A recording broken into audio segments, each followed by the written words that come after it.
दोस्तों, आज की कहानी है ननंद जी, आप मेरे और जेठ जी के बच्चों में भेदभाव क्यों रखती हैं। चलो दोस्तों, कहानी को शुरू करते हैं। यह बच्चे बिना पूरे घर को सिर पर सड़ा रखते हैं। अरे जल्दी करो, दीदी आने वाली है। तुम्हें पता है ना उनकी आदत, उन्हें हर काम समय पर ही चाहिए, अच्छा लगता है। जरा सा भी लेट हो गया तो वो खाना खाकर ही नहीं जाएगी, फिर तुम्हारी सारी मेहनत बेकार हो जाएगी। अरे कर तो रही हूँ, कम से कम तुम तो शांति रखो। ठीक है, तब तक मैं बच्चों को तैयार कर देता हूँ। ऐसा कहकर आशीष तीनों बच्चों को तैयार करने चला गया। आशीष और अनु अपने तीन बच्चे सौरभ, विनय और रोहित के साथ बहुत ही प्यार से रहते हैं। बच्चे अभी छोटे हैं, आज उनकी स्कूल की छुट्टी है तो उनकी बुआ परिया उन लोगों से मिलने आ रही हैं। आशीष, परिया और सुदेश तीन भाई बहन हैं। परिया दीदी सबसे बड़ी है और आशीष सबसे छोटा है। माता पिता का देहांत हो चुका है।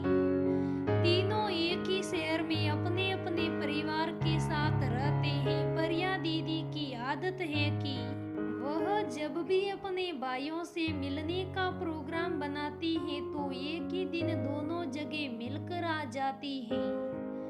इसलिए हमेशा थोड़ा जल्दबाजी में रहती है। नियत समय पर परिया दीदी घर आ गई। आज परिया दीदी पहले बड़े भैया के घर जाकर आई थी। सब लोग गर्मजोशी से आपस में मिले। परिया दीदी के बच्चे और आशीष के बच्चे एक दूसरे से मिलकर बेहद खुश हुए और बाद बरामदे में खेलने लगे। परिया दीदी की अनु और आशीष से बहुत बनती थी। परिया दीदी सुदेश भैया और भाभी से ज्यादा घुल नहीं पाती थी, क्योंकि भाभी का स्वभाव थोड़ा खराब था। वे बात बात पर लड़ने लग जाती थी। इस कारण दीदी यहाँ अपनापन महसूस करती थी। खैर, कुछ देर आराम से बतियाने के बाद अनु पूरियां तलने लगी और फिर सबने मिलकर खाना खाया।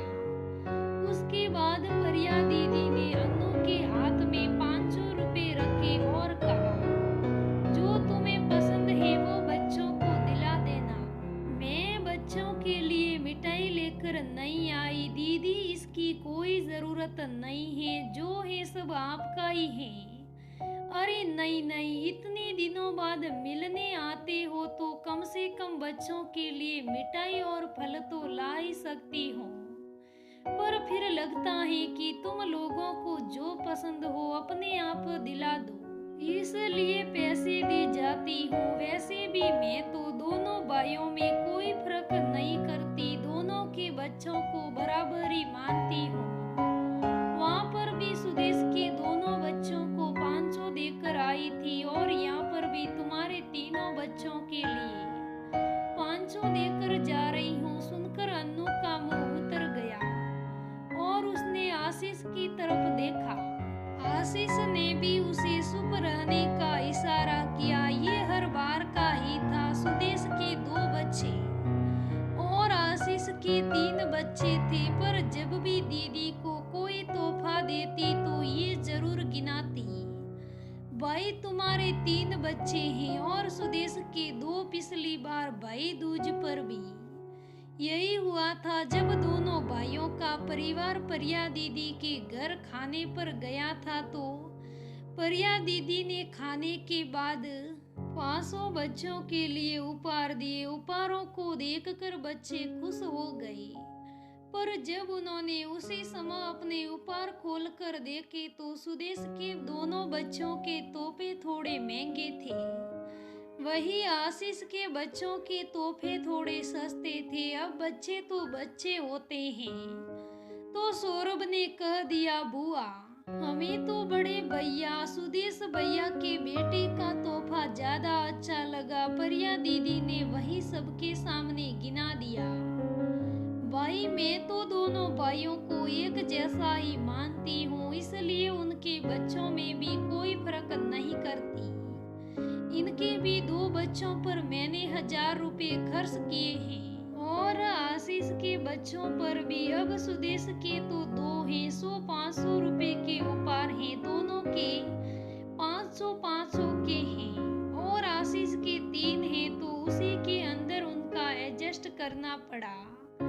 उस समय भी बहुत गुस्सा आया था, पर उस समय नंदोई जी ने जवाब दे दिया कि तुम्हें शर्म नहीं आती, बच्चे तो बच्चे होते हैं, अब इनकी 3 हैं, यहाँ उनके 2 हैं, इससे क्या लेना देना। पर शायद आज आशीष से बर्दाश्त नहीं हुआ तो उसमें प्रिया दीदी को जवाब देना ही बेहतर समझा।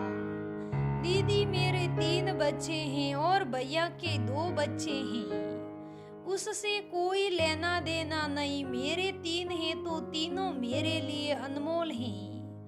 आपको देना है तो दो, तीनों को बराबर दो, वरना देना बंद कर दो। वैसे भी हमें उपहारों की कोई जरूरत नहीं है, आप चाहे तो हमारे लिए उपहार ना लाए, आप आ जाते हो वही हमारे लिए बहुत बड़ी बात है। बच्चे बड़े हो रहे हैं, वे भी समझते हैं कि हमारे तोहफों में फर्क है। अच्छा नहीं लगता कि उनके सामने उनकी बुआ की इमेज खराब हो, इसलिए दीदी कहता हूँ जो भी लाए एक जैसा लाए, मेरे 3 बच्चों में और भैया के 2 बच्चों में कोई फर्क ना करे, बाकी आप खुद ही समझदार हो। प्रिया दीदी को आज अपनी गलती का कुछ तो एहसास हो ही गया था और उसके बाद उन्होंने उपहार देना तो बंद नहीं किया, लेकिन हाँ अब वो 500 बच्चों को बराबर देती हैं।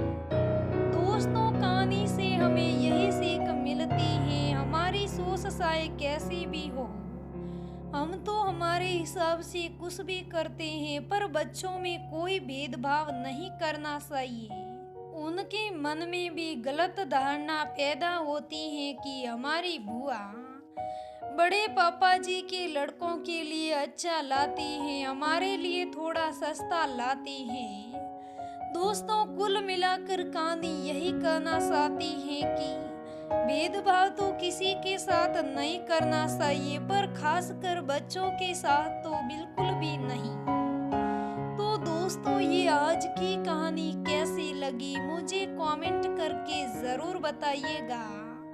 अगर कहानी अच्छी लगे तो लाइक करना, शेयर करना, मेरे चैनल को सब्सक्राइब करना। धन्यवाद दोस्तों, फिर मिलेंगे अगली कहानी में।